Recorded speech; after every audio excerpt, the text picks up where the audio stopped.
Prea iubiților, sunt împreună cu Alin, el este în spatele camerei și ne bucurăm să fim parte din sărbătoarea pocăiților de la Betleem.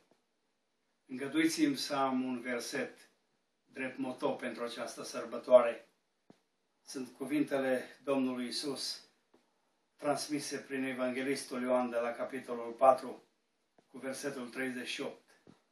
Eu v-am trimis să se cerați acolo unde nu voi v-ați ostenit. Alții s-au ostenit și voi ați intrat în osteneala lor. E sărbătoare la Hațeg, o sărbătoare plină de semnificații și de încărcătură spirituală.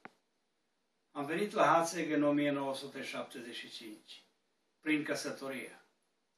Dumnezeu mi-a pregătit cea mai bună fată din Hațeg și mi-a dat cei mai buni părinți.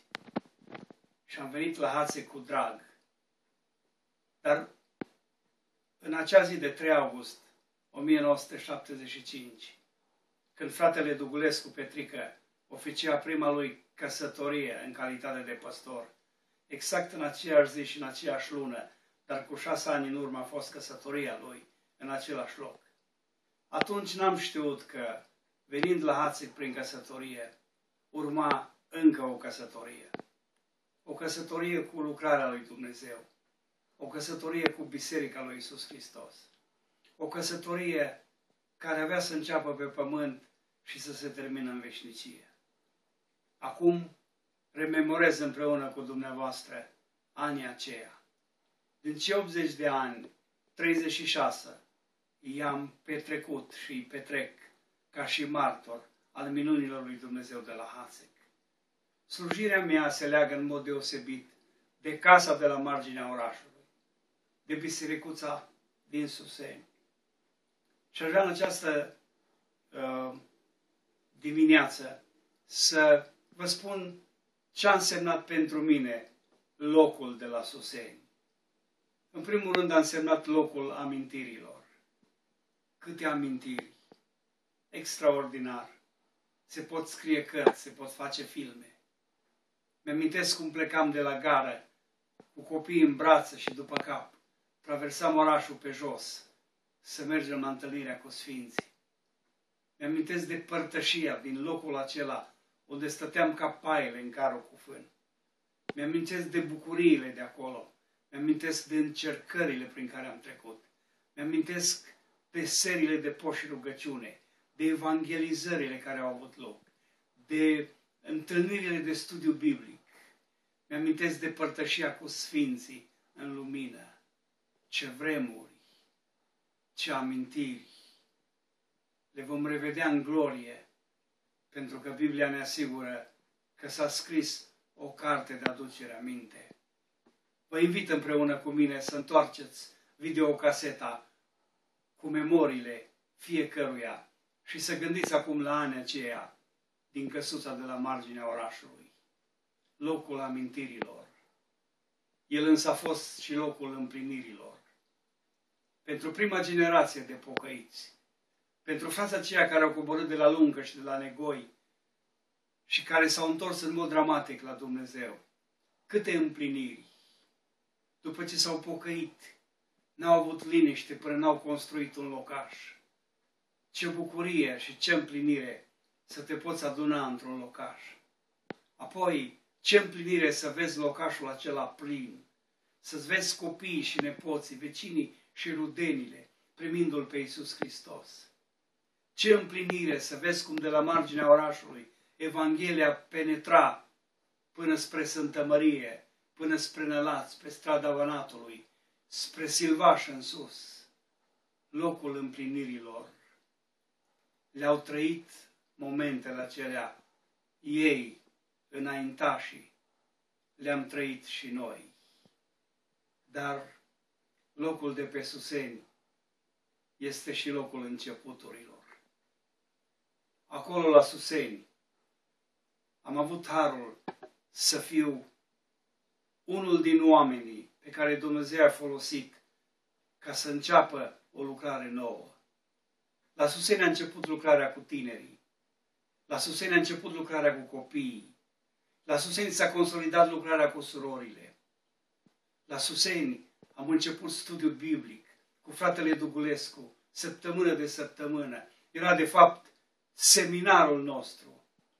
La Suseni au început să vină tineri prin căsătorie, pentru că Dumnezeu avea planuri mari cu Hațegul și cu Valea Hațegului. La Suseni a început fanfara și nu uităm nopțile de repetiție cu fratele Florea Burcă.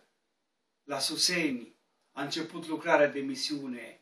Atunci ne-am organizat să acoperim serviciile din toate bisericile din cercul Hațeg. Și nu numai atât. La Suseni am început lucrarea de misiune în Oltenia. Da, la Mărășești, la Orzești, la Craiova, la Filiași și în alte locuri. La Suseni am început să ne predăm în totalitate lui Dumnezeu, ca El să se folosească de noi. Suseni, biserica de acolo, a fost locul începuturilor. Și în final, Suseniul a fost și locul perspectivei, al viziunii. La Suseni s-a înfiripat gândul de a ne muta undeva mai în centru. În primul rând, în inima câtorva frați. Apoi, el a cuprins întreaga biserică. A găsit în fratele Petrică și în comitetul de atunci un grup de oameni gata de jertfă. Da, acolo a început viziunea Betleemului. Betleemul a început la Suseni. A început cu post și cu rugăciune. Vă mai amintiți de sora Floare care se ruga: Doamne, suce inima lui Ceaușescu. A început cu post și cu rugăciune. Am strigat la Dumnezeu. Și apoi am bătut la ușile oamenilor. De nenumărate ori am fost la județ în audiență, la departamentul cultelor, la inspectorii de culte, la Consiliul de Stat. Câte drumuri am făcut, câți oameni am cunoscut, câte bătălii am avut. Dar pentru că viziunea era de la Dumnezeu, nimic și nimeni n-a putut să ne stea împotrivă. Betleemul a început în Suseni. Și nu pot să uit ziua de 29 februarie 1988. Ziua când am ținut primul moment de rugăciune la casa lui Zanfir. Ziua când a început șantierul, am început să demolăm și să construim ce se vede. Viziunea noastră a fost să mai avem o clădire. O concepeam în spatele grădinii, să avem grădiniță, să avem tot ce trebuie unei biserici.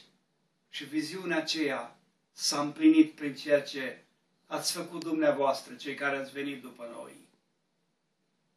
Susenii a fost locul viziunii.